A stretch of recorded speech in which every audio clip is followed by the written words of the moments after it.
বন্ধুরা, সঞ্জয় এক্সপ্রেস আজ আপনাদের একটু আলাদা ধরনের ভিডিও দেখাবে। তার কারণ আমরা তো অনেক ভিডিওই দেখেছি, চলুন এবার একটু অন্য ধরনের ভিডিও দেখি। সাধারণত আমরা সবাই ফ্ল্যাট কিনি, তো ফ্ল্যাট কেনার পরে তার ভেতরের পরিবেশটা কীরকম হওয়া উচিত চলুন না একবার দেখে নিই। সেটা কেমন লাগবে, মনের মতন করা হয়েছে কি না, মনের মতন কত সুন্দরভাবে গড়ে তুলব, মনের মতন করে তুলব, সেটাই সঞ্জয় এক্সপ্রেস আজ আপনাদের সামনে দেখাবে। তাই চলুন ভিডিওটি একবার খুব ভালো করে দেখে নিন। বন্ধুরা, এইটা আমি দেখাচ্ছি হাইড্রোলিক খাট। সাধারণত এখন প্রত্যেক ফ্ল্যাট ঘরেই থাকে। দেখুন কত সুন্দর করে দেখানো হয়েছে, আর কতটা চওড়া হয়েছে, কতটা বড়। এই দেখুন আরেকটা দেখাচ্ছি ওয়াল আলমারি। তো বন্ধুরা, ভিডিওটি আপনারা দেখুন এবং দেখতে দেখতে যদি আপনাদের ভালো লেগে থাকে অবশ্যই সাবস্ক্রাইব করবেন এবং লাইক শেয়ার কমেন্ট করতে ভুলবেন না।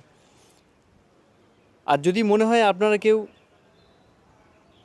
এই ভিডিওটি দেখার পর আপনাদের যদি মনে হয়ে থাকে যে আপনারাও করতে চান, আপনাদের ফ্ল্যাটের ভেতরটাও আপনারা এত সুন্দর করে ডেকোরেশন আর ডিজাইন করতে চান, নিচের কমেন্ট সেকশানে কমেন্ট করবেন এবং প্লিজ আপনারা কন্ট্যাক্ট নাম্বারটা দিয়ে দেবেন, যাতে আমরা কন্ট্যাক্ট করে আপনাদের সঙ্গে যোগাযোগ করতে পারি।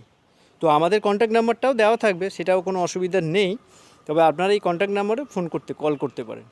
ড্রয়িং রুমটা কেমন হবে, ড্রয়িং রুমের ডিজাইনটা কী হবে, আচ্ছা ফল সিলিংটা যদি একটু ভালো ডিজাইন করে করা যায়,